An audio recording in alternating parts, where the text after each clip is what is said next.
देव अधिदेव महादेव आप सभी को विजयता प्रदान करता रहे। जीवन में यदि मौका मिला है शिव महापुराण की कथा को श्रवण करने का और आप आ गए यहां तक पहुंचे हैं, तो उस विश्वास के साथ सुनना कि मेरा देव अधिदेव महादेव 7 दिन की जब कथा पूर्ण होगी तो 3 महीने के अंदर मेरा बाबा मेरी झोली खुशियों से भर दे। इस भाव से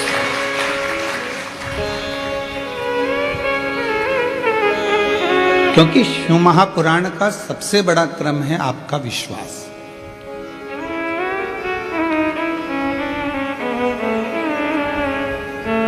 जिस समय पर मां गंगा जी ने भगवान शंकर जी के सम्मुख में जाकर प्रार्थना करी थी कि मैं आपको विवाह करना चाहती हूं, आपको पति बनाना चाहती हूं,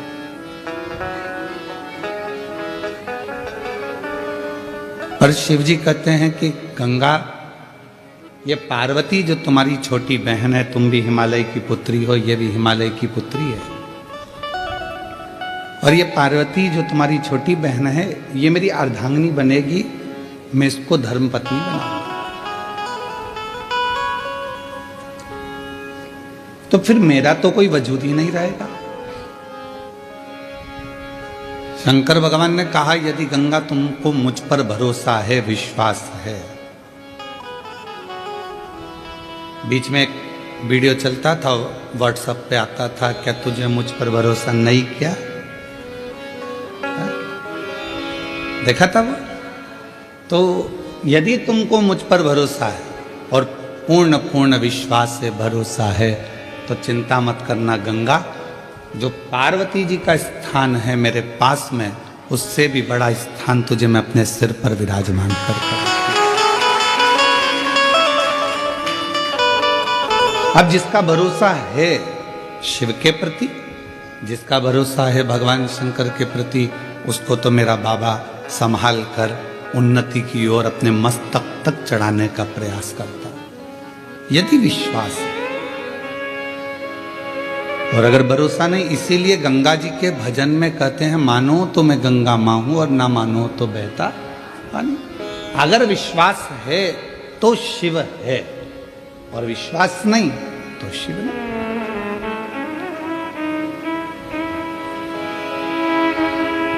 मेरे तुलसी बाबा जी ने तो शंकर भगवान को विश्वास ही कहा है कि आप विश्वास के साथ अगर शिव मंदिर में जा रहे हो, एक लोटा जल समर्पित कर रहे हो, शंकर भगवान को एक लोटा जल चढ़ा रहे हो, तो निश्चित है कि बाबा शिव आपकी मनोरथ, आपकी मनोकामना पूर्ण करेंगे। और अगर भरोसा ही नहीं है तो फिर शिव कहां?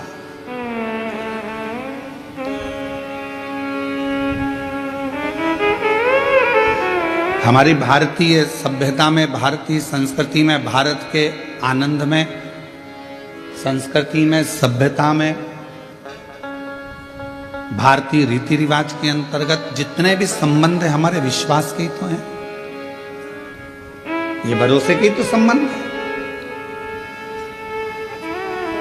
मां को होश नहीं रहता, बच्चा जन्म लेता है, पिता बाहर रहता, बच्चा जन्म लेता है, घर का कोई व्यक्ति भीतर नहीं रहता जब बच्चा जन्म लेता है, और डॉक्टर सिस्टर आकर तुम्हारी गोदी में बच्चे को दे देती है और कह देती है तुम्हारी औलाद है, और हम उसको औलाद मानते। विश्वास, भरोसा, और वो भरोसा निभा तो जन्मों जन्मों तक निभता चलेगा।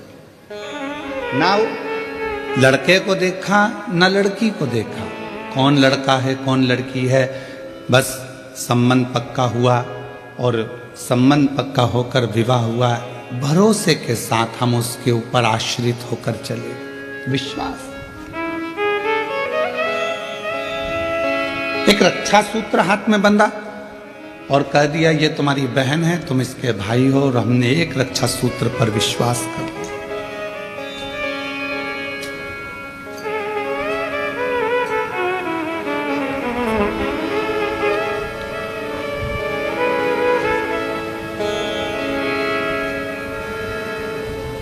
अपने भरोसे को हमने दृढ़ी करा। और जितना जितना भरोसे को आप दृढ़ी करोगे, जितना जितना विश्वास को दृढ़ी करोगे, उतना परमात्मा तुम्हारे करीब में आता जाए।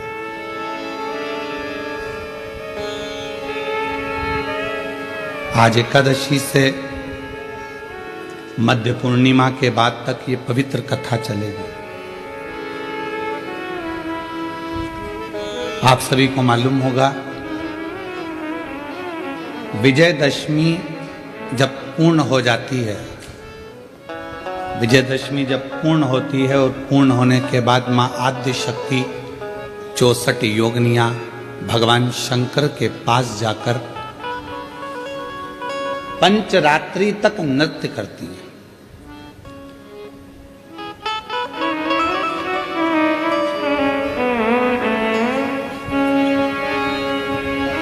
कई देवी धामों में, मां अंबा के मंदिरों में कहीं जगह पर एक कलश भराता है जिसको गर्भ कहते हैं, गरबा कहते हैं।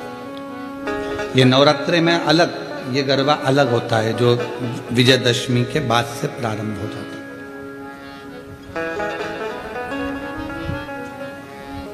और जरा विचार करिएगा कि शिवजी ने बड़ी कृपा कर कर आप लोगों को उस समय पर ये शिव महापुराण की कथा श्रवण कराई है जिस समय पर 64 योगिनियां भगवान देवाधिदेव महादेव, मां जगत जननी जगदम्बा भगवान शंकर के साथ नित्य लीला करती हैं, नित्य नृत्य करती हैं।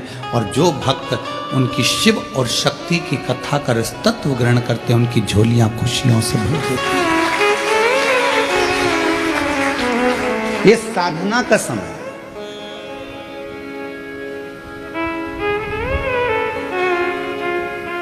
तुम्हारे पास में गाड़ी नहीं है, तुम्हें लोन से मिल जाएगी, जिसको चाहिए बता देना, ठीक है? कोई ना कोई बैंक से अपन बात करेंगे, लोन मिल जाए। आजकल तो बैंक आगे पीछे घूम रहे हैं, ले लो गाड़ी। अभी अभी दशहरा था, कितनी गाड़ी उठी, सब खुश हो रहे थे, सिर पे फेटा बांध बांध के गाड़ी दी गई। साहब हमने भी ली, हमने भी ली, हमने भी ली, ले तो ली, कब खींच के चली जाएगी मालूम नहीं पड़ेगा। लोन पे गाड़ी मिल सकती है, लोन पर मकान भी मिल सकता है, लोन पर जेवर भी मिल सकता है, लोन पर प्रॉपर्टी भी मिल सकती है, लोन पर आप फैक्ट्री भी डाल सकते हो, लोन पर आप बंगला भी बना सकते हो, पर लोन पर आप इज्जत प्राप्त नहीं कर सकते हो। इज्जत प्राप्त करने के लिए लोन नहीं मिलेगा, इज्जत प्राप्त करने के लिए तो स्वयं को कर्म करना पड़ेगा और श्रेष्ठ कर्म करना पड़ेगा। धन आ जाएगा, गाड़ी आ जाएगी, बंगला आ जाएगा, संपदा आ जाएगी, सब कुछ मिल जाएगा, पर इज्जत बनाना, इज्जत कमाना ये आपके हाथ में, आपके व्यवहार के हाथ में। इसलिए शिव महापुराण की कथा बीच बीच में वर्णन करती रहती है, मत बुरे कर्म कर बंदे वरना पछताएगा, भगवान की आंखों से तू बच नहीं पाएगा, तू बच नहीं पाएगा। अरे ओ अज्ञानी मत कर नादानी, तेरे कर्म का फल भी तू ही पाएगा, जैसा किया तूने तेरे आगे आएगा। मत बुरे कर्म कर बंदे वरना पछताएगा, भगवान की आंखों से तू बच नहीं पाएगा, बच नहीं पाएगा। अरे ओ अज्ञानी मत कर नादानी, अरे ओ अज्ञानी मत कर नादानी। धन आ जाएगा, लोन पर गाड़ी आ जाएगी, लोन पर बंगला आ जाएगा, लोन पर जमीन मिल जाएगी, लोन पर जेवर बन जाएगा, लोन पर इज्जत लोन से नहीं, आपके श्रेष्ठ कर्म से बनती है, अच्छे कर्म से बनती है। यह आपके ऊपर निर्भर करता है कि आप क्या करें।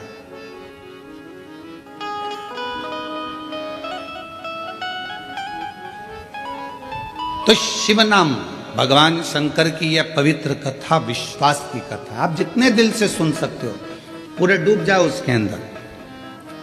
7 दिन हमें मालूम है पहला दिन थोड़ा भारी निकलता है, क्योंकि ये जो तुम्हारा 1 बजे से 4 बजे तक का जो समय है, बर्तन वर्तन मांज के सबको खाना खिला के स्कूल भेज कर ऑफिस भेज कर, ये समय तुम्हारा थोड़ी देर, और फिर पलंग पर धीरे धीरे मोबाइल चलाते चलाते नींद लग गई। 3:30 पौने 4 बजे उठोगे, फ्रिज खोलोगे, दूध निकालोगे, चाय बनाओगे, बढ़िया पीने के बाद में थोड़ी देर बैठ के गप्पे, फिर इसके बाद में कोई आ गया तो उनकी बात, फिर थोड़ा खाना पीने की तैयारी। अब उस बीच में सीवर वाला महाराज फंस गया, तभी इतना एडजस्ट करना पड़ेगा। पहला दिन इसलिए थोड़ा भारी रहता है, तो सावधान इंडिया, तो थोड़ा पहले दिन वाले जरा सावधानी से सुनना है, बहुत सावधानी से। और जो दीवार के किनारे किनारे बैठे हैं, थोड़ा सावधान आप ज़्यादा रहना, ठीक है? क्योंकि कुंभकर्ण की 2 धर्म पत्नियां थीं, एक निंद्रा, एक करकटी। करकटी का पुत्र भीम था, जिसका संगार भगवान शिव जी ने किया तो भीमा शंकर हुआ, 12 ज्योतिर्लिंग में से एक ज्योतिर्लिंग। और दूसरी थी निंद्रा। जब कुंभकर्ण मर गया तो निंद्रा रो रही थी, बहुत विलाप कर रही थी। तो राम जी ने पूछा, तुम क्यों रो रही हो? मेरा पति मर गया, मैं किसको सुलाऊंगी? तो राम जी ने कहा, चिंता मत करो, शिव महापुराण की कथा जहां कहीं भी हो, वहां धीरे से प्रवेश कर जाना, और जो बिल्कुल आराम से टिक कर बैठा हो उसको सुना ले। तो वो आती जरूर है थोड़ा थोड़ा झपका लेने के लिए, तो थोड़ा सावधान रहिए। तो हर हर शिव कृपा। एक विश्वास शिव के प्रति रखिए, भगवान शंकर के। गंगा मैया ने भगवान देवादिदेव महादेव से कहा कि क्या आप मुझे स्वीकार करोगे? क्यों नहीं, क्यों नहीं स्वीकार कर सकते? अगर विश्वास है, भरोसा है, दृढ़ता है और तुम्हारा पूर्ण भरोसा है तो मैं तुम्हें स्वीकार करूं। चली गई गंगा मैया, तब साधना में लीन हो गई। समय आया, भागीरथ बाबा ने तप किया 60,000 काकाओं के उद्धार के लिए। वो तो भागीरथ जी थे जिन्होंने अपने 60,000 काकाओं के उद्धार के लिए तप किया और गंगा जी को पृथ्वी पर लेकर आए। शिव महापुराण की कथा तो यह कहती है कि आप किसी का उद्धार नहीं कर पा रहे तो कम से कम इस आत्मा का कल्याण तो करो, अपने आप का तो उद्धार करो, कुछ अच्छा अपने लिए कर चलो। दुकान पर बैठकर जो तुमने कमाया, ऑफिस में बैठकर जो तुमने कमाया, उसका भोग तुम्हारी पत्नी भी करेगी, तुम्हारा परिवार भी करेगा, तुम्हारे बच्चे भी करेंगे, तुम्हारा कुटुंब भी करेगा, भाई भी करेगा, माता भी करेगी, पिता भी करेगा। दुकान पर बैठकर नौकरी में जो कमाया उसका भोग सब करेंगे, तनख्वाह के हकदार सब रहेंगे।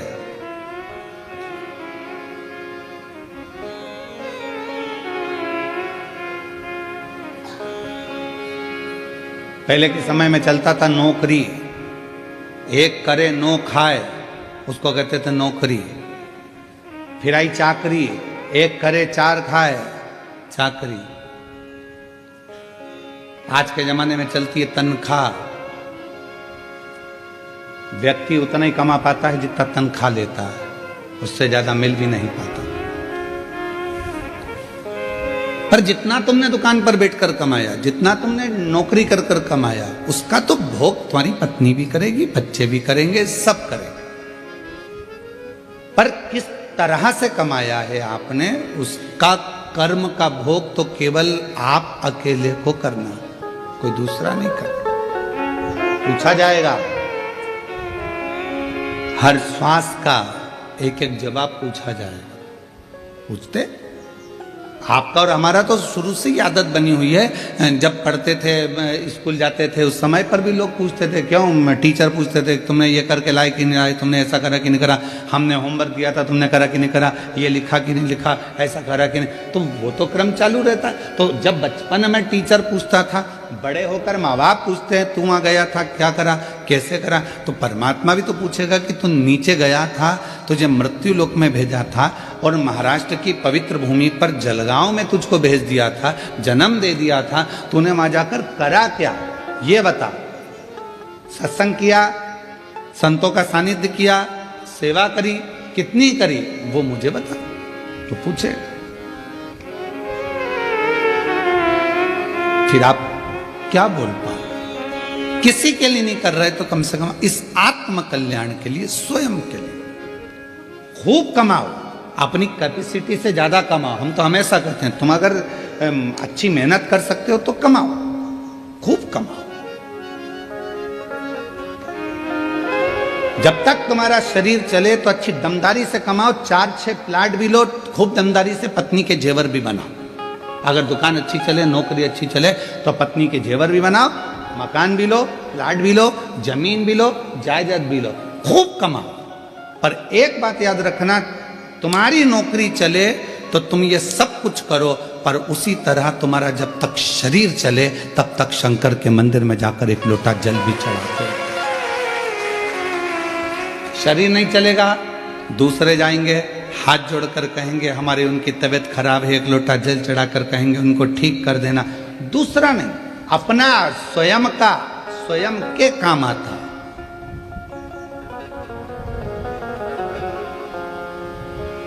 स्वयं का करो आप और हम। स्वयं अगर भजन कर रहे हैं, कीर्तन कर रहे हैं, भक्ति कर रहे हैं, स्मरण कर रहे हैं, तो उसका फल अपने को मिलेगा। कई लोग अपने पूर्वजों के लिए कथा श्रवण कर रहे हैं, कई अपने पितरों के लिए कथा सुनते हैं, उसका फल उन्होंने सोच के बैठे कि हमारे पूर्वज हैं, हमारे पितर हैं, हमने फोटो रखा, हमने ये करा, तो वो कथा सुनेंगे। सुनेंगे, आपने निमंत्रण दिया उनको, आपने विचार करा कि मेरे गर्भस्थ संतान नहीं है, अगर मैं सुनूंगी हो सकता है बाबा मुझे संतान देगा। विश्वास, भरोसा, दृढ़ता। गंगा मैया ने कहा कि आप मुझे स्वीकार करो। क्यों नहीं करूंगा? भागीरथ बाबा 60,000 राख के ढेर बने हुए कपिल मुनि के आश्रम में जो परिवार के सदस्य थे, काका थे, उन सब के उद्धार के लिए गंगा जी को लेकर आ गए। और गंगा मैया ने कहा कि मैं कहाँ रहूंगी, कौन मुझे धारण करेगा? तो मस्तक पर भगवान देवाधिदेव महादेव से प्रार्थना करी, तब शिव जी ने अपने मस्तक पर धारण करा। मस्तक। अब लोगों ने कहा क्या भगवान शंकर के मस्तक पर पूरी जटा के अंदर क्या गंगा जी आकर बैठ गई? शिव महापुराण की कथा कहती है कि पूरी जटा के अंदर गंगा नहीं है, केवल उस जटा में एक भगवान शंकर का केश ऐसा है जिस पे गंगा जी को लपेटा गया है। पूरी जटा के अंदर गंगा नहीं, एक केश, एक केश। भारत की भूमि पर 26,000 से ज्यादा नदियां, सरोवर, कुंड, तालाब, बावड़ी हैं। 26,000 से ज्यादा। और 26,000 नदियां, तालाब, बावड़ी, कुंड, सरोवर, ये सब शिव जी की जटा में ही विराजमान, भगवान शंकर की जटा में।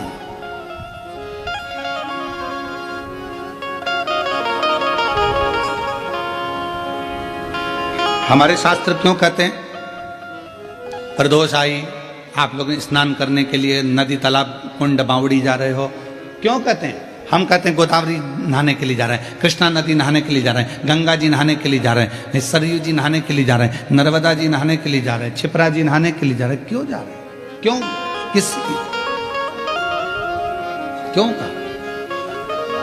आप जब बार बार स्नान करने का भाव प्रकट करते हो कि हम नहाने के लिए जा रहे हैं, हम गंगा जी नहाने के लिए जा रहे हैं, हम वहाँ जा रहे हैं, हम वहाँ जा रहे हैं, क्यों नहाने का भाव तुम्हारे हृदय में आता है? क्योंकि शास्त्र कहता है कि जितनी पवित्र नदियां ये सब शिव जी की जटा में विराजमान हैं।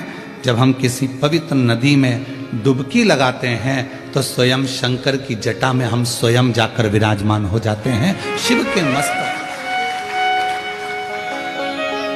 चढ़।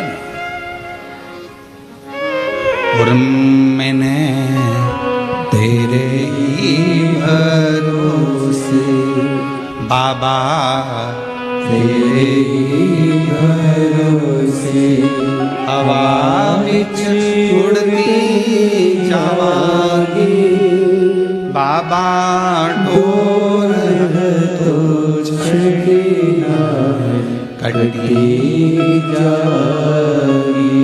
भोले मैं तेरी कसम, शंभु में तेरी कसम हवा बिच उड़ती जावांगी बाबा, डोर तो छड़ना कटी जाएगी। भोले में। जब जब हम अच्छा कर्म करें तो परमात्मा के करीब में, जब हम किसी पवित्र नदी में स्नान कर रहे हैं परमात्मा के करीब में, जब हम किसी पवित्र नदी के तट पर, कुंड के तट पर, बावड़ी के तट पर जा रहे हैं परमात्मा के करीब में, भगवान के नजदीक में, भगवान के पास।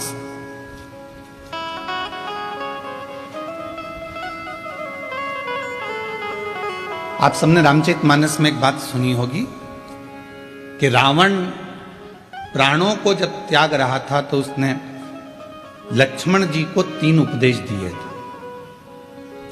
कितने उपदेश दिए हैं? 3। किन्ने भेजा था लक्ष्मण जी को रावण के पास? भगवान श्री राम। उसका सबसे पहला उपदेश कौन सा था?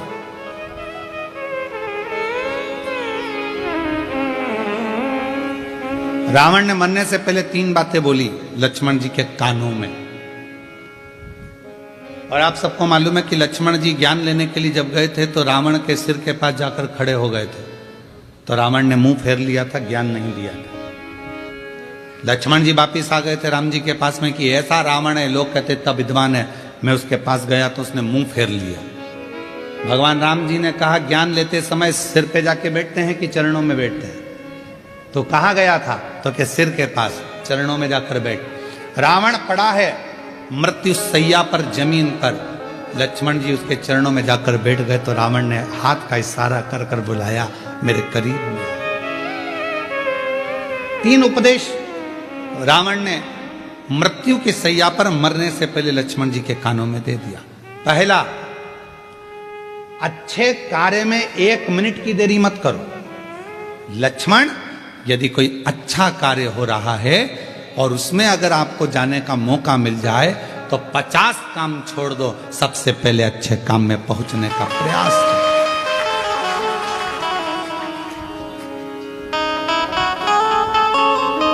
अच्छे काम में 1 मिनट की देरी मत करो।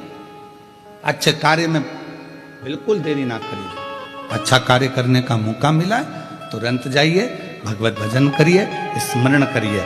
किसी का भोजन कराने का मौका मिल जाए, किसी को पानी पिलाने का मौका मिल जाए। शिव महापुराण की कथा तो कितनी बड़ी बात कहती है कि किसी को अगर गिलास भी पानी का दिया जाए तो ये वाला हाथ को भी छोड़ा ना जाए, इसको भी टच कर लो। हो सकता है कि हमारा जब शरीर, हो सकता है कि ये जो आधा शरीर है, आधा भाग है मनुष्य का शरीर, जो आधा भाग किसी काम को नहीं कर पाता तो मरने से पहले आधा तन काम करना बंद कर देता है। लोग उसको पैरालिसिस कह देते हैं।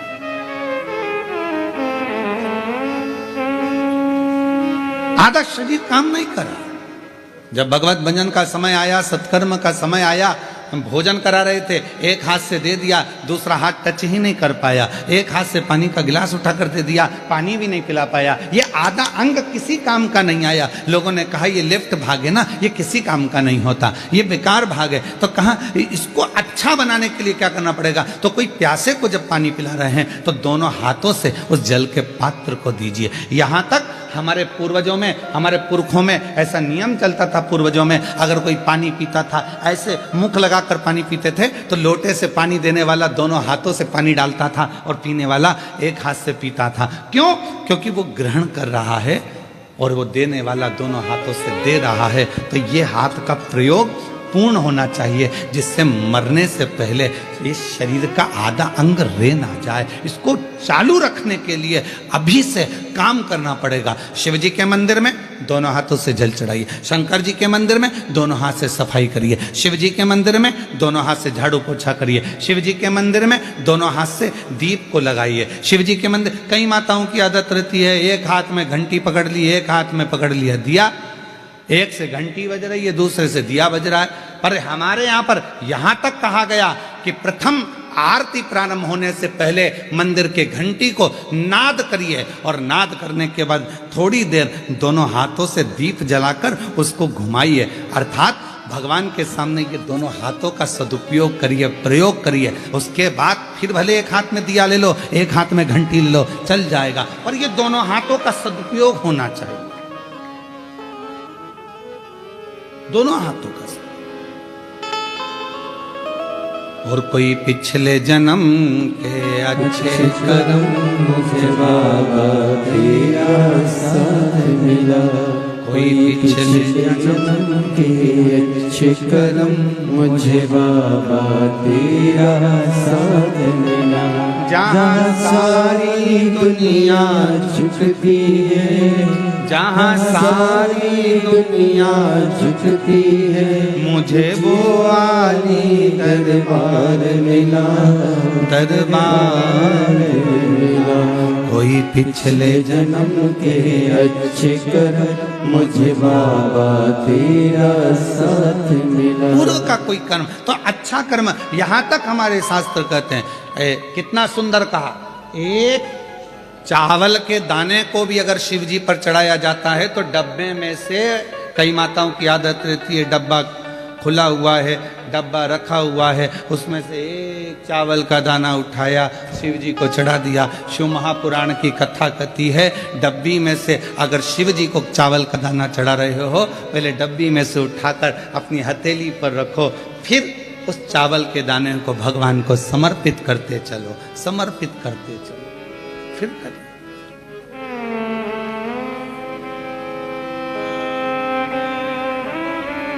ये शरीर आधा ना रह जाए, आधा ना रह जाए। बहुत सावधानी रखना पड़ती है महाराज। एक कथा आप लोगों ने श्रवण करी होगी।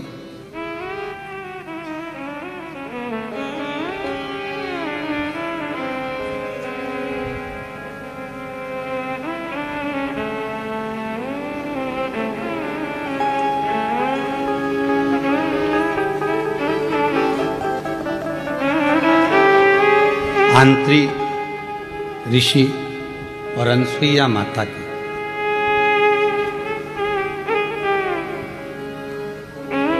सबने सुनी है कथा। ब्रह्मा, विष्णु और महेश, इन तीनों के घर में बच्चे बने थे। सुनी है ना सबने, श्रीमद् भागवत में तीनों बच्चे बने। ब्रह्मा जी के अंश से स्वयं चंद्रदेव, भगवान विष्णु जी के अंश से स्वयं दत्तात्रेय और भगवान देवाधिदेव महादेव के अंश से दुर्वासा। सुनिए सबने कथा। अब यहां तक तो आपने कथा सुनी, पर शिव महापुराण में एक पवित्र कथा आती है दत्तात्रेय भगवान की बहन की।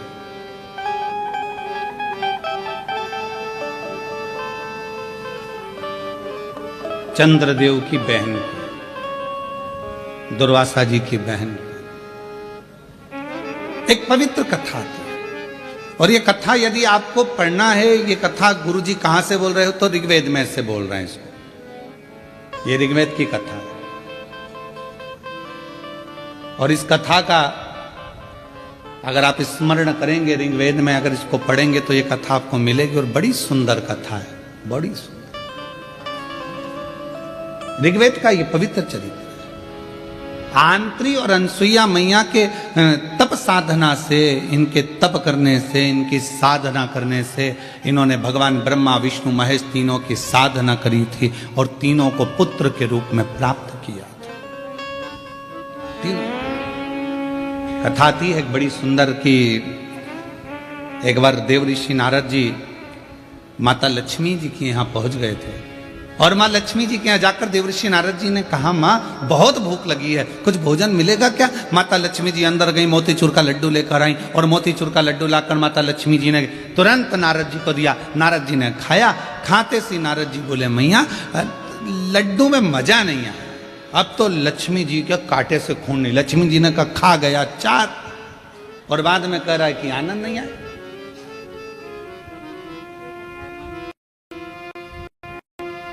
लक्ष्मी जी ने पूछा, ये लड्डू अच्छा नहीं बना? नहीं नहीं नहीं। तो फिर तेरा क्या पेट भरा है? कहीं से खा के आया है तू? व्यक्ति का जब पेट भरा होता है तो उसको अच्छा नहीं लगता, तो कहीं से खा के आया? नारद जी बोले, मैया लक्ष्मी मैया लड्डू तो अनसुईया जी के घर के थे, क्या लड्डू थे, एक लड्डू खा लो और पूरा पेट भर लो। इतने में तो लक्ष्मी जी का हृदय जल गया कि मेरे घर का लड्डू बुरा और अनसुईया के घर का अच्छा।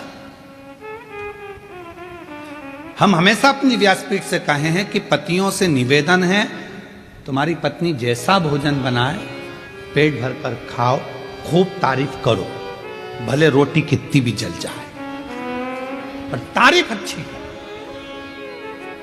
मिर्ची ज्यादा हो गई कोई बात नहीं, बोल दो तू जैसा बोलती है वैसी सब्जी बनी है। अब वो खुद खाएगी जब मालूम पड़ेगा कि मिर्ची तीखी हो गई है। बहुत बाबा की कृपा। रोटी आई, भले वो रोटी कैसी भी हो, पर आज तो तूने पूरा भारत का गौरव बढ़ा दिया, पूरे भारत का। क्या जोरदार लेकर आई है, बहुत जोर।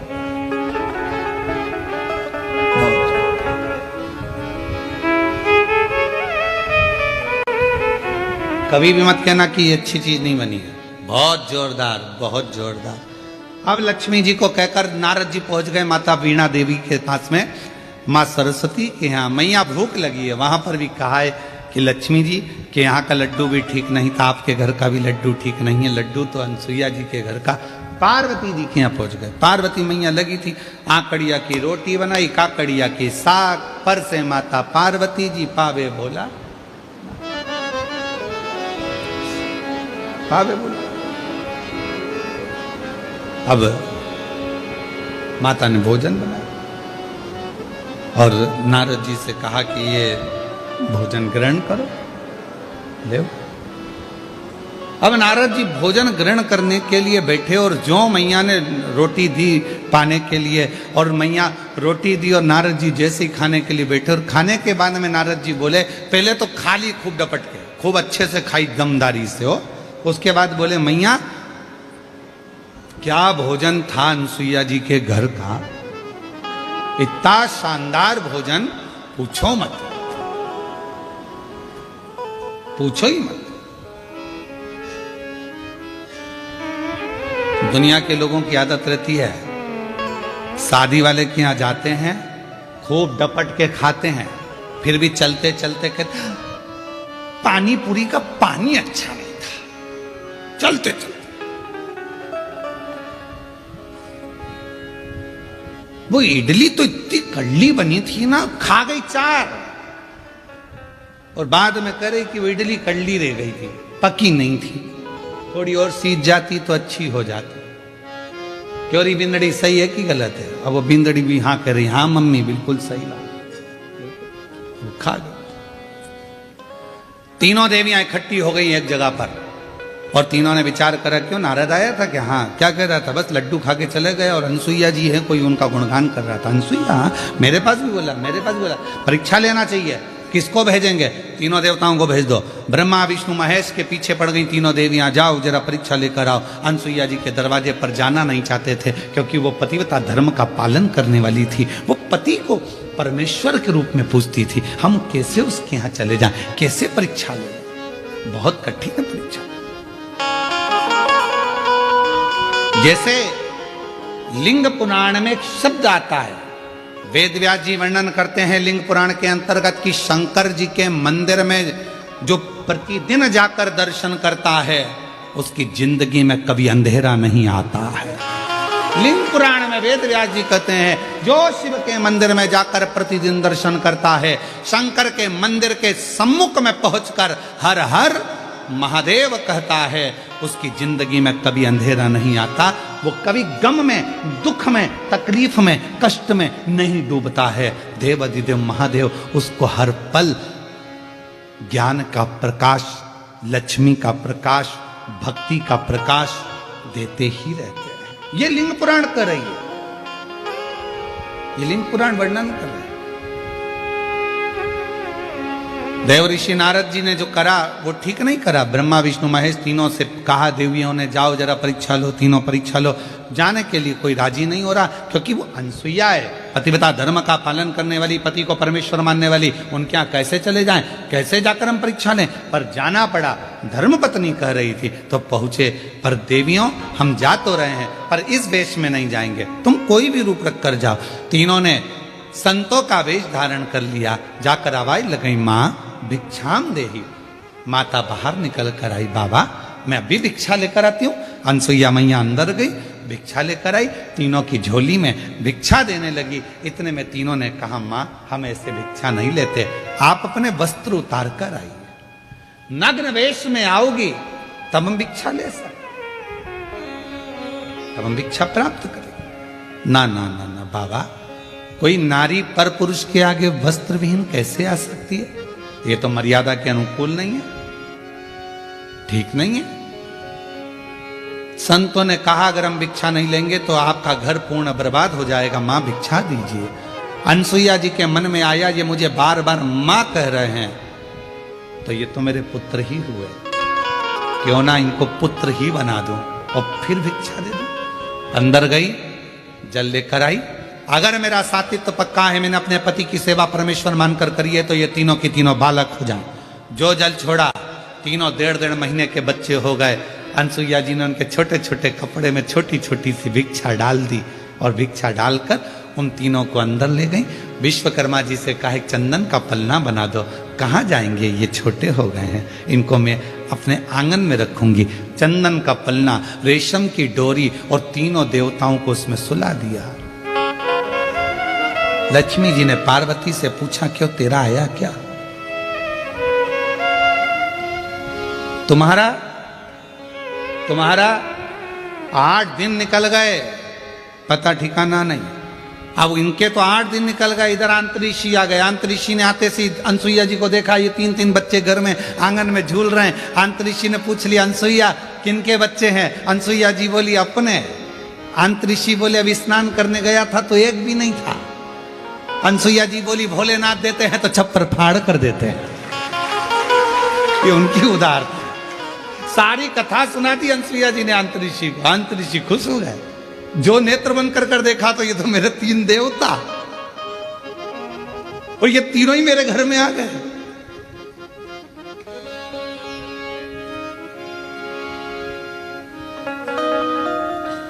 अरे भाई, बैंक का बहुत बड़ा ऑफिसर, मैनेजर, और तुम्हारी उससे पहचान कितनी भी हो, भले कितनी भी हो, वो तुम्हारे बिना नहीं रहे, तुम उसके बिना नहीं रहो, फिर भी क्या बैंक का मैनेजर बैंक का पैसा तुम्हें दे देगा? अरे बोलो तो जम के नहीं, तुम्हारा कुछ होगा तो दे देगा पर वो अपना नहीं देगा। अंतरिक्षी को समझ में आ गया, आज पूरे ब्रह्मांड के 3 देवता मेरे पास पहुंच गए, सुन दो। अंतरिक्षी पलना झुलावे, आनंद ले, आनंद प्राप्त। समय बीता, ऐसा समय बीता, तीनों देवियां आपस में सोच ही रही थी, तभी सामने से देवऋषि नारद निकल कर जा रहे थे। लक्ष्मी जी ने आवाज लगाई, बेटा नारद, ओ बेटा नारद। नारद जी ने मन में सोचा, आज मैया बहुत मीठा बोल रही है, और जब माताएं बहुत मीठा बोलती है ए जी तो तुरंत खसक लो जी, नहीं तो 500 गया जी। जब मीठा बोले तब समझ लो। नारद ओ बेटा नारद। नारद जी को समझ में आया कि मैया बहुत मीठा बोल रही है। नारद जी आए, हाँ माँ क्या बात है? माँ तुमने कहीं तुम्हारे पिताजी को देखा है, भगवान नारायण को? इतने में नारद जी ने कह दिया, मैया वो पलना में झूल रहे हैं। अब तो लक्ष्मी जी के हृदय में आग लग गई, मेरा इतना बड़ा पति पलना में झूलता है, क्यों मूर्ख बनाता है, चल निकल यहाँ से। नारद जी चले, सरस्वती जी को भी कहा, ब्रह्म पार्वती जी को भी कहा, तीनों देवियों ने नारद के हाथ जोड़ लिए, हमारे पति हमको कैसे मिलेंगे? माँ जैसे तुम्हारे पति मांगने गए थे भिक्षा, वैसे तुम चली जाओ भिक्षा मांगने। जब अनसुईया जी भिक्षा देने का वचन दे दे तब उनको मांग लेना, अन्न की जगह पति मांग लेना, उसमें क्या दिक्कत वाली बात है। तीनों देवियां जाने लगी। लक्ष्मी जी बोली, नारद मैं राज रानी पटरानी लक्ष्मी, बैकुंठ की महारानी लक्ष्मी, दुनिया के लोग मेरे सामने मांगते हैं, मैं किसी के सामने हाथ नहीं फैला सकती। सरस्वती कहती है मैं भी किसी के आगे हाथ नहीं फैला सकती। पार्वती जी कहती है मेरी तो दौलत ही मेरा पति है, तुम खड़ी हो जाना, मैं आवाज लगा दूंगी कि भिक्षाम देहि, मैं बोलूंगी। चलो चल दिया, आवाज लगाई, माता दरवाजा बंद था, पार्वती जी ने आवाज लगाई, माता भिक्षाम देहि। शिव जी बीच में सो रहे थे, इधर नारायण इधर ब्रह्मा। जैसी पार्वती जी ने आवाज लगाया, माता भिक्षाम देहि, शंकर भगवान मुस्कुराए, दोनों देवताओं को कोनी मारकर बोले मेरी आ गई है, मेरी पार्वती आ गई। भगवान नारायण ब्रह्मा जी बोले अकेले नहीं जाओगे, अभी नहीं जाना। आवाज पहचानते थे, आवाज तुरंत।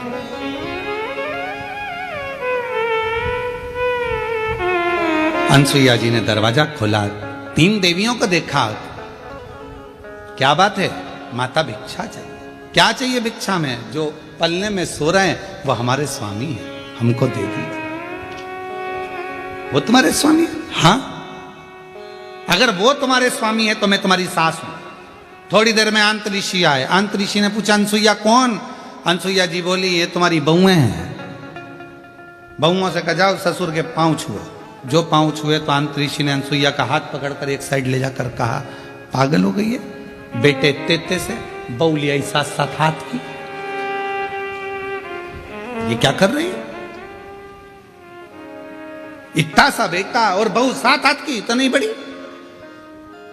अनसुईया जी बोली आजकल की बहुएं कमाता हुआ पति मिल जाता है तो लेकर के अलग हो जाती हैं और सोचती हैं कि हमारा पति कमा रहा है। एक माँ ने कैसे पाल पोस कर बड़ा करा होगा मालूम पड़ेगा, ले जाओ। अब तुम पालो, तुम पोसो अपने पति को, तब मालूम पड़ेगा कि एक माँ किस तरह से अपने बच्चे को बड़ा करती है। ले जाओ उठा के।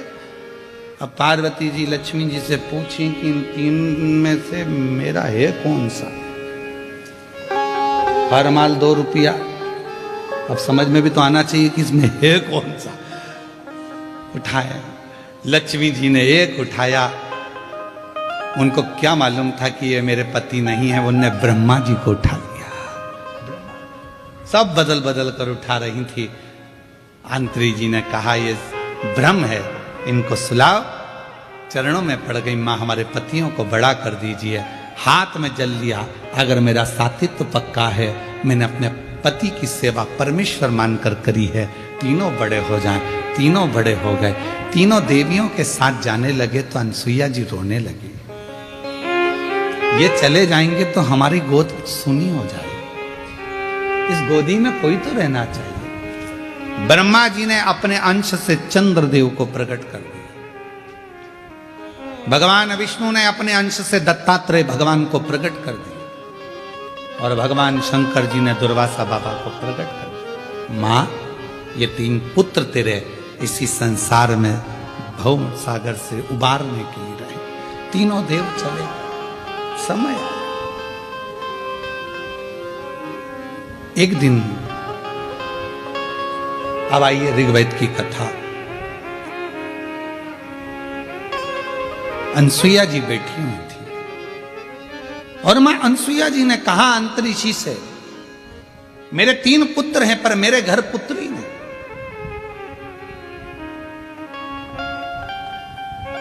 मेरे घर में पुत्री का भाव नहीं है। और मैंने सुना है शास्त्रों में, अगर घर में बेटे हैं और घर में अगर बेटी नहीं है तो वो घर बिना कन्यादान के हमेशा सूना की सूना ही रहता है। कन्यादान के लिए बेटी का होना जरूरी है, बिना बेटी के कन्यादान सूना है। आप दुनिया का सारा दान कर लो, अन्न दान कर लो, वस्त्र दान कर लो, मुद्रा दान कर लो, स्वर्ण दान कर लो, भूमि दान कर लो, गौ दान कर लो, सारे दुनिया के दान कर लीजिए, अगर आपने जिंदगी में कन्यादान नहीं करा तो आपकी जिंदगी में सब, कहते हैं कुंभी पाक नरक में एक नरक का सिरा ऐसा होता है जिस नरक के सिरे को पार करने के लिए बेटी का कन्यादान करना जरूरी होता है। इसलिए हम शिव महापुराण की कथा में हर पल हर घड़ी बेटियों को संकल्प दिलाते रहते हैं, बेटियों से कहते रहते हैं तुम कितनी भी अच्छी पढ़ाई करो, कितने भी अच्छे कॉलेज में रहो, कितनी भी अच्छी एजुकेशन करिए, कितनी भी अच्छी नौकरी करिए, कितने भी तुम्हारे दोस्त बन जाए, पर मेरा बेटियों से हमेशा निवेदन रहा है और आज भी ऑनलाइन शिव महापुराण की कथा जो जलगांव से चल रही है, आप सब बेटियों से निवेदन करूंगा कि निवेदन है अपने माँ बाप को कन्यादान का मौका जरूर देना, किसी एरे गेरे नत्थु खेरे के साथ ना जाना, अपने माँ बाप को कन्यादान का मौका दीजिए। बहुत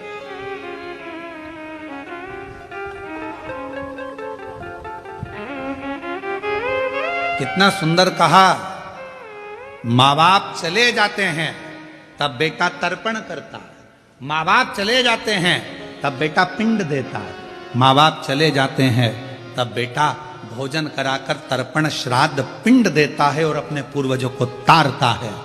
पर बेटी, जिस दिन माँ बाप अपनी बेटी का कन्यादान जीते जी कर देते हैं, उसी पल उसी घड़ी माँ बाप को नरक नहीं जाना पड़ता। फिर बेटा पिंड दे तो ठीक, तर्पण करे तो ठीक, तिलांजलि करे तो ठीक, माता पिता बैकुंठ का पथ जाते ही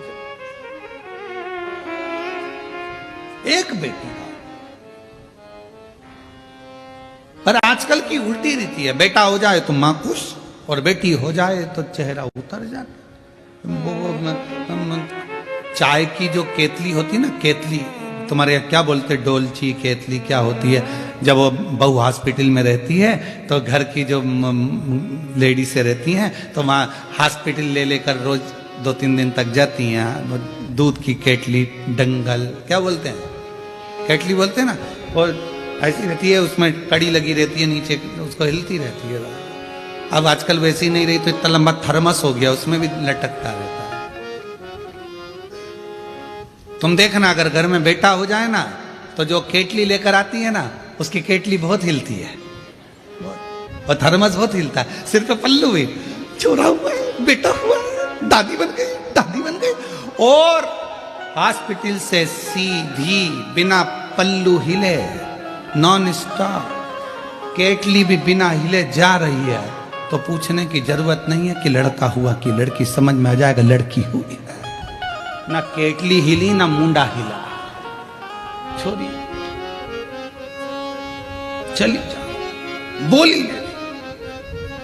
पर कौन समझाए कि बेटे से ज्यादा अगर बेटी एक घर में जन्म ले लेती है, बेटा एक कुल को तारता है और बेटी 2 कुल को तार देती है। 2 कुल। आज जितनी माताएं बैठी हैं, आप सब कथा श्रवण कर रही हो, जरा विचार करिएगा, ससुराल की 71 पीढ़ी और मायके की 71 पीढ़ी एक नारी जब शिव महापुराण की कथा श्रवण करती है, शंकर जी पे 1 लोटा जल चढ़ाती है, तो उसका आधा एक नारी का चढ़ा, क्योंकि पुरुष का 1 गोत्र होता है। पुरुष के कितने गोत्र होते हैं? 1।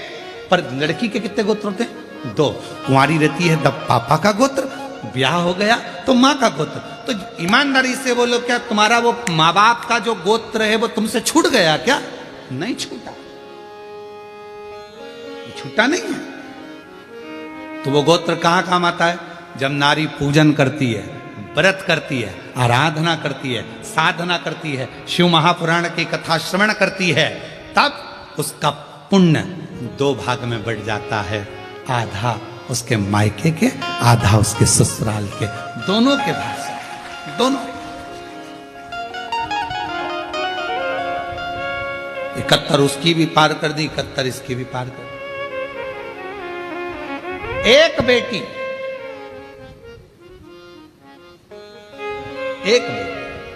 दोनों कुल को पार कर, दोनों। दीदी हम धन्यवाद देंगे आपको, ममता श्रीकांत बोडरे माली जी। ये कथा होती सीहोर से ऑनलाइन, पर आपको साधुवाद इसलिए देंगे कि आप इस कथा को खींचकर जलगांव से लेकर, और आपने एक ही शब्द कहा, गुरुजी कथा तो तीर्थ में तो होती रहेगी, बाबा के धाम पर भी होगी, पर यह कथा यदि जलगांव में ही ऑनलाइन हो जाए तो हमारे दोनों कुल तर जाएंगे। और आज आपको मैं साधुवाद देता हूं कि आपने ये कथा को ऑनलाइन कराकर दोनों मायके का भी और ससुराल का भी, दोनों कुलों को पार किया, दोनों कुल।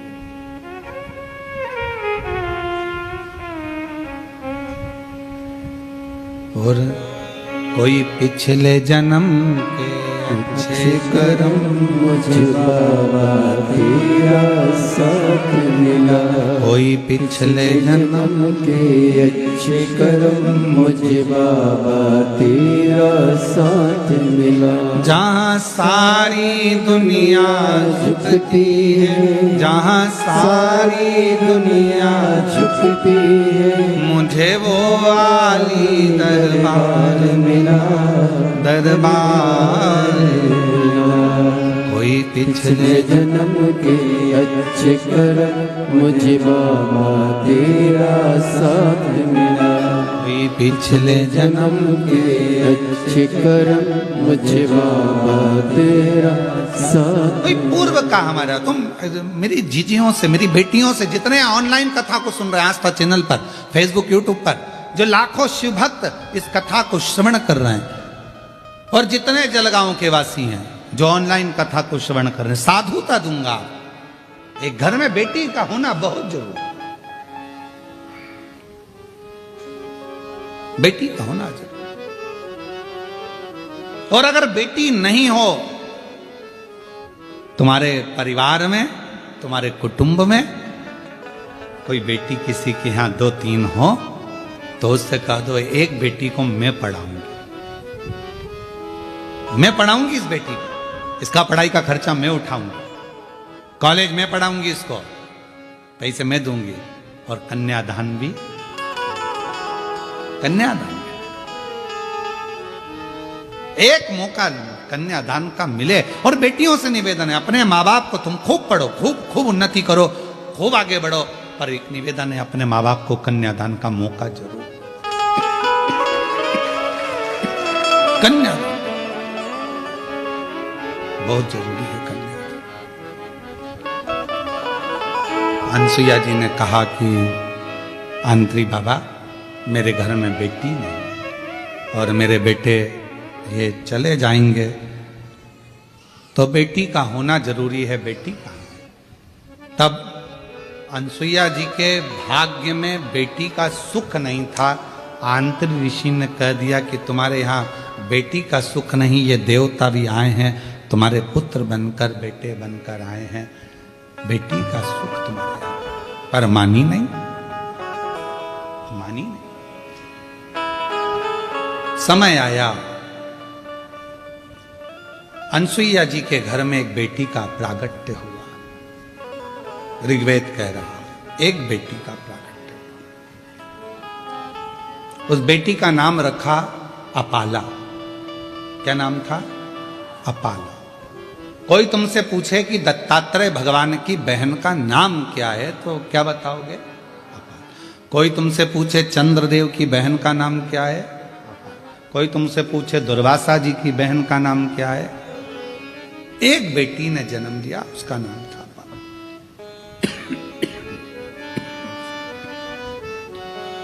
अपाला बहुत विद्वान थी, बहुत विद्वान। लड़का चलना सीखता है हाथ पकड़कर, बेटी को चलना सीखना होता है तो खुद उठती है, चलती है, गिरती है, फिर चलती है, फिर चलती है। कितना अंतर है। आप लोगों के यहाँ किसी की यहाँ पर भैंस है क्या? अब आप लोग तो शहर में रहते हो, कहां भैंस देखोगे? पर जो कथा सुन रहे हैं उनको देख कर वो लोग ध्यान रखेंगे जिनका खेती बाड़ी है, किसानी है, दूध के लिए लोग भैंस रख लेते हैं। एक भैंस का बेटा होता है और एक गाय का बेटा होता है।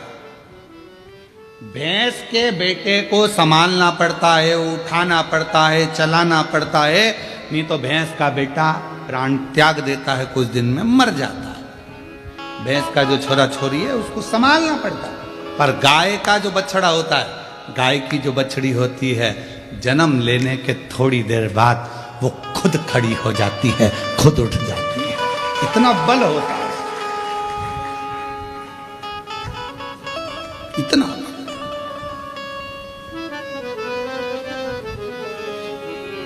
और शंभु शरणे मांगू घड़ी रे घड़ी दुख काटो, दया करी दर्शन आपो।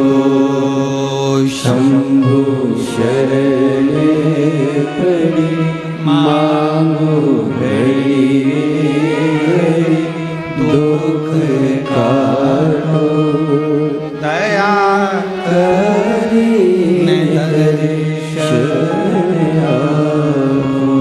अपाला बहुत विद्वान थी बाल्यावस्था से, पर एक कमी थी अपाला में कि वो जन्म से ही चर्म रोग से ग्रसित हो गई।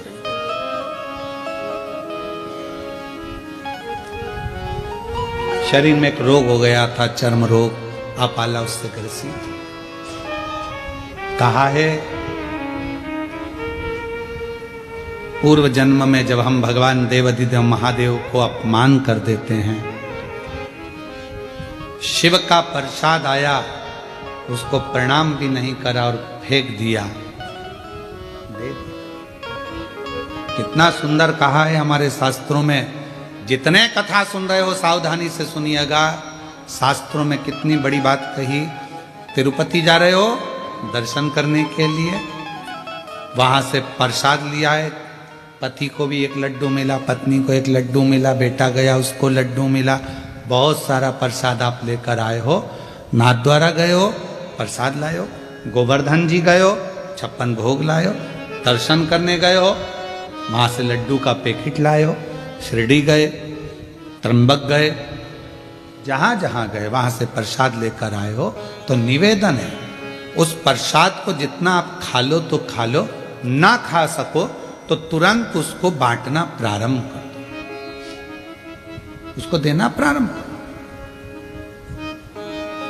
पर लोग क्या करते हैं, बहू खाएगी फ्रिज में रख देते हैं, बेटा खाएगा फ्रिज में रख देता हूं, रखा रखा 2 दिन 3 दिन 4 दिन 8 दिन 9-10 दिन तक रखा रहता है, प्रसाद पूरा कड़ला हो जाता है। बाद में तुम बर्तन वाली को, झाड़ू वाली को, पोछा वाली को दे देती हो। आजकल की बर्तन वाली, झाड़ू वाली, पोछा वाली इतनी चतुर है कि तुम्हारा ये नहीं खाएगी, वो जाएगी उसको उठाकर कहीं बाहर फेंक देगी। उसको नहीं मालूम कि प्रसाद है, उसने उठाया बाहर डाल, पड़ा पाँव में आया, लात में आया। बाद में वो प्रसाद का दोष किसको लगा, जो लेकर आया। जिसने फेंका उसको नहीं, जो लाया था दोष उसको लगा। तुमने तो गाय दान करी, पर वो गाय अगर दुख पाएगी तो दोष किसको लगेगा, जिसने गौदान करी। तुमने कन्यादान करा, कन्या को दुख आया तो दोष किसको लगेगा, जिसने कन्यादान करा। तुमने तो भिखारी के कटोरे में पैसा दिया उसके भोजन के लिए, उसने मदिरा में लगा दिया, मांसाहार में लगा दिया, जुए में लगा दिया, दुख किसको होगा, जिसने दान किया।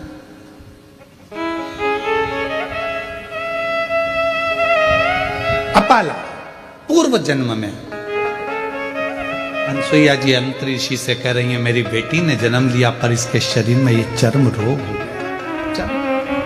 इसका शरीर ऐसा, इसका शरीर ऐसा हो गया। कहा आंतरी ऋषि हाथ जोड़कर बोले, ए अनसुईया, पूर्व जन्म में अपाला जिसने शिव जी का अपमान करा था, शंकर भगवान का यदि अपमान, शंकर भगवान की निंदा, शिव जी के लिए अपशब्द जब हमारे मुख से निकलता है तो शरीर रोगीला जन्म ले लेता है। रोगीला जन्म, फिर वो रोग से छूटेगा कैसे? कितना सुंदर बात कही डॉक्टर ने, कह दिया कि गर्भ में बच्चा है पर धड़कन नहीं आ रही है, गर्भ में बच्चा है पर इसका शरीर में ऐसा लगता है कि इसके दिल में छेद है, शरीर में बच्चा है, इसका पांव काम नहीं कर रहा, ऐसा लग रहा है इसका अंग नहीं बना, पूरा शरीर नहीं बना। तो शिव पुराण क्या कहती है कि शिव को जल चढ़ाना प्रारंभ करो, शंकर के मंदिर जाना चालू कर दो, डॉक्टर की दवाई लो, डॉक्टर का इलाज करवाओ, जैसा बोले डॉक्टर उसके अनुसार चलिए, पर साथ में शंकर जी की आराधना करना प्रारंभ कर दो। क्यों? हो सकता है कि जो बच्चा गर्भ में है इसने पूर्व समय में शंकर भगवान का अपमान करा होगा, तो जन्म लेगा तो हो सकता है शरीर से विहीन हो, बेकार हो, कोई रोगीला हो, ग्रसित हो। तो आज जब आप शिव जी को चढ़ा हुआ जल पियोगी, अंदर जाएगा तो वो बच्चे को मिलेगा, शंकर भगवान उसके दोष को समाप्त कर देंगे और बच्चा पूर्ण स्वस्थ प्रदान कर देंगे। पर लोगों ने उल्टा चला, दुनिया के लोगों ने उल्टा चल दिया। कई माताएं कह देती है अगर गर्भ में बच्चा है तो शंकर जी के मंदिर मत जाओ, कोई कह देता है बच्चा ऐसा उसको अंधा हो जाएगा, ये हो जाएगा, वो हो जाएगा। पर शिव महापुराण की कथा कहती है अगर बच्चा गर्भ में है 9 महीना आप शंकर की आराधना में लग जाओ, शिव जी के मंदिर जाना प्रारंभ कर दो, शंकर को 1 लोटा जल चढ़ाना प्रारंभ कर दो, बेलपत्र की छांव में 2 मिनट खड़े रहना प्रारंभ कर दो, तुम्हारा बच्चा अगर कैसा भी जन्म ले रहा होगा तो वो बच्चा स्वस्थ ही पैदा होगा, स्वस्थ ही पैदा। अकाल मृत्यु वो मरे जो काम करे चंडाल का, काल उसका क्या बिगाड़े जो भक्त हो महाकाल का। जो शिव की आराधना करता है तो उसका दोष शिव समाप्त कर दे।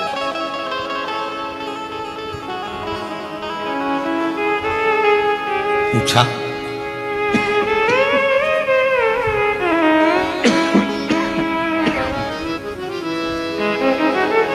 ये अपाला,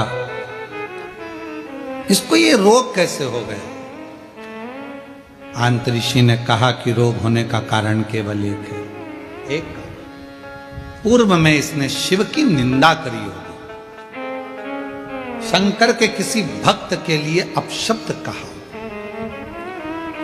कितनी बार हमने कथाओं में कहा, अब तो हमने कहना थोड़ा कम कर दिया कि किसी शिव भक्त की कभी निंदा मत करो, कभी भी भगवान शंकर के किसी भक्त की कभी निंदा मत करो। शिव के मंदिर की, शिव अर्चना की, शिव पुराण की, शंकर के भजन की, शंकर की कथा की, या कोई तुम्हारे गांव में, मोहल्ले में, नगर में, शहर में कोई शंकर का भक्त, ओरिजिनल भक्त। आज के जमाने में ओरिजिनल भक्त मिलना भी मुश्किल है, ओरिजिनल घी नहीं मिल रहा,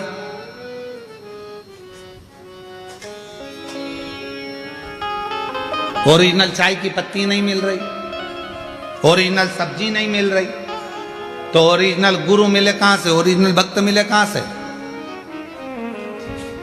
फिर मिलते हैं डुप्लीकेट। टीवी खोलो तब मालूम पड़ता है अरे बाप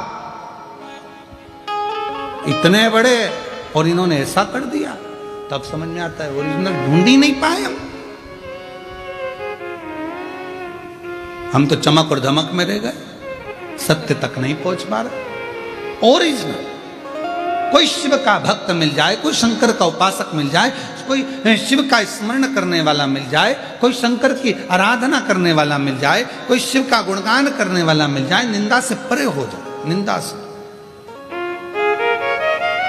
निंदा से। और महाराज महादेव नमन चरणों स्वीकार कीजिए, सबका किया है मेरा भी उद्धार कीजिए, उद्धार कीजिए। है त्रिपुंडधारी हे त्रिशूलधारी हे त्रिपुंडधारी त्रिपुंडधारी हे त्रिशूलधारी चरणों में तेरे बाबा जी पावन है चरोधार चरणों में तेरे बाबा जी पावन है चरोधार तेरी देव करते वंदना पूजे सीताराम तेरी देव करते वंदना पूजे सीताराम हो जाए पूरी कामना हो जाए पूरी कामना उपकार कीजिए सबका किया है मेरा भी उद्धार कीजिए उद्धार कीजिए हे त्रिपुंडधारी हे त्रिशूलधारी हे त्रिपुंडधारी हे त्रिशूलधारी। बाबा से प्रार्थना करो, कोई बुराई करे शिव जी की दूर हो जाओ, शिव महापुराण की बुराई करे दूर हो जाओ, शिव भक्त की बुराई करे दूर हो जाओ। ना सुनना ना कहना, हाजी भी नहीं कहना, होंकारा भी नहीं भरना।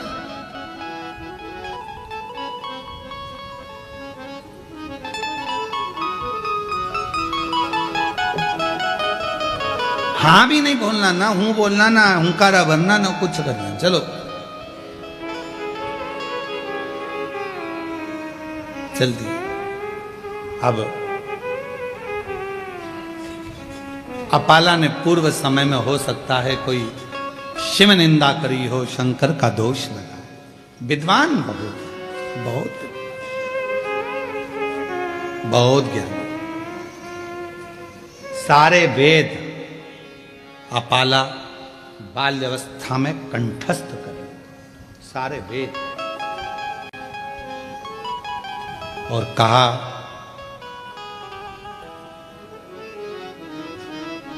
अपाला ने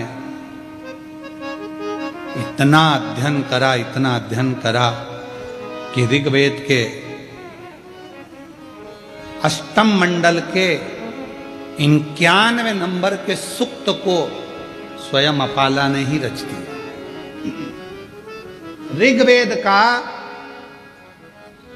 अष्टम मंडल का 91 नंबर के सूक्त को अपाला ने रचा था, रचना करी।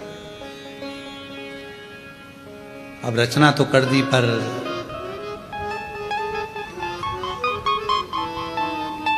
माता अनसुईया जी ने कहा कि बेटी का विवाह कैसे होगा, शरीर में चर्म, बेटी के शरीर में इतना बड़ा रोग, कौन विवाह करेगा, कौन? वरों के लिए ढूंढना चालू करा, यहां वहां जाते, सबसे कहते, कोई सुने कहां। और धीमा बजाओ भोलानाथ डमरू, धीमा बजाओ, धीमा बजाओ भोलानाथ डमरू, धीमा बजाओ, धीमा बजाओ भोलानाथ डमरू, धीमा बजाओ, धीमा बजाओ भोलानाथ डमरू, धीमा बजाओ, धीमा बजाओ भोलानाथ डमरू, धीमा बजाओ। ओ डमरू की धुन सुन के ब्रह्मा जी आए, डमरू की धुन सुन के ब्रह्मा जी आए, ब्रह्मा जी आए संग ब्रह्मणी को लाए, ब्रह्मा जी आए संग ब्रह्मणी को लाए। धीमा बजाओ भोलानाथ डमरू, धीमा बजाओ, धीमा बजाओ भोलानाथ डमरू, धीमा बजाओ। दोनों हाथों से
धुन सुन के विष्णु जी आए, डमरू की धुन सुन के विष्णु जी आए, डमरू की धुन सुन के विष्णु जी आए, डमरू की धुन सुन के विष्णु जी आए, विष्णु जी आए संग लक्ष्मी जी को लाए, विष्णु जी आए संग लक्ष्मी जी को लाए, धीमा बजाओ भोलानाथ डमरू, धीमा बजाओ, धीमा बजाओ भोलानाथ डमरू, धीमा बजाओ, धीमा बजाओ भोलानाथ डमरू, धीमा बजाओ, धीमा बजाओ भोला, धीमा बजाओ, धीमा बजाओ भोला, धीमा बजाओ, धीमा बजाओ भोला, धीमा बजाओ, धीमा बजाओ भोला, धीमा बजाओ, धीमा बजाओ भोलानाथ डमरू, धीमा बजाओ, धीमा बजाओ भोलानाथ डमरू, धीमा बजाओ।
धुन सुन के राम जी आए, डमरू की धुन सुन के राम जी आए, डमरू की धुन सुन के राम जी आए, डमरू की धुन सुन के राम जी आए, राम जी आए संग सीता जी को लाए, राम जी आए संग सीता जी को लाए, धीमा बजाओ भोलानाथ डमरू, धीमा बजाओ, धीमा बजाओ भोलानाथ डमरू, धीमा बजाओ, धीमा बजाओ भोलानाथ डमरू, धीमा बजाओ।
धुन सुन के कान्हा जी आए, डमरू की धुन सुन के कान्हा जी आए, ओ डमरू की धुन सुन के कान्हा जी आए, डमरू की धुन सुन के कान्हा जी आए, कान्हा जी आए संग राधा जी, कान्हा जी आए संग राधा जी बुलाए, धीमा बजाओ भोलानाथ डमरू, धीमा बजाओ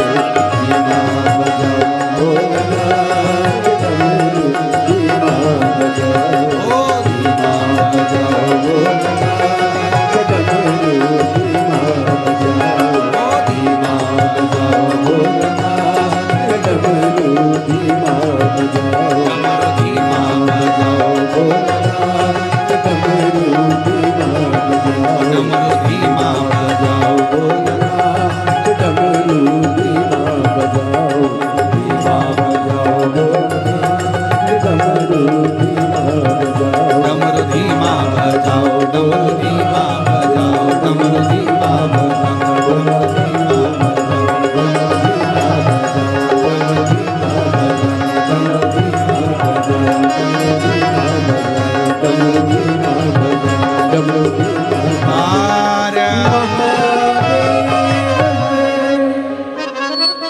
अपने स्थान पर बैठकर भगवान देवाधिदेव महादेव को अपने मन का भाव कहें, हृदय से प्रार्थना करें और शिव जी से निवेदन करें भाव से। देवाधिदेव महादेव को अपने मन का भाव व्यक्त करिए, दिल से प्रार्थना करिए, विनय करिए, निवेदन करिए। जहाँ जगह मिले वहाँ बैठकर बाबा को अपने मन का भाव अवश्य करिए, साथ में बोलिएगा।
शिव गर्दानी त्रिकालदर्शी कैलाशी विनाशी शंभु। भगवान शंकर की पवित्र कथा कह रही है, शिव महापुराण की कथा वर्णन कर रहे हैं, देवाधिदेव महादेव का पवित्र चरित्र कह रहा है। अपाला की शादी किससे करी जाए?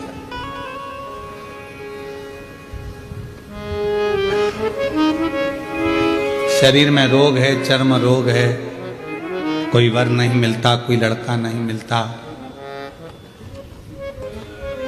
कहा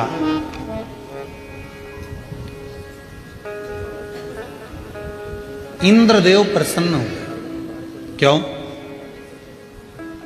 ऋग्वेद की अष्टम मंडल की 91वें नंबर के सूक्त को जैसे ही अपाला ने रचा, इंद्रदेव प्रसन्न हुए और उन्होंने अपाला को देवाधिदेव महादेव की आराधना में लगा दिया।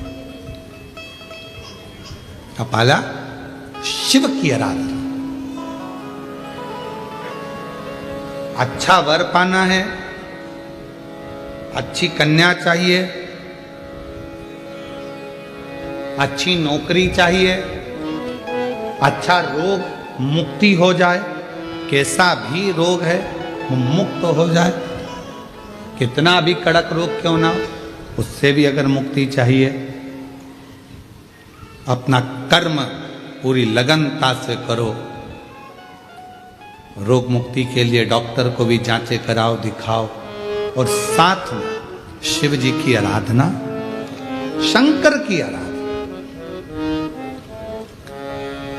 ऐसा कोई बता दो जिसको शिव जी ने नहीं दिया। भगवान राम जी को लंका का राज्य दे दिया, भगवान कृष्ण को जब संतान नहीं थी तो संतान किसको नहीं थी।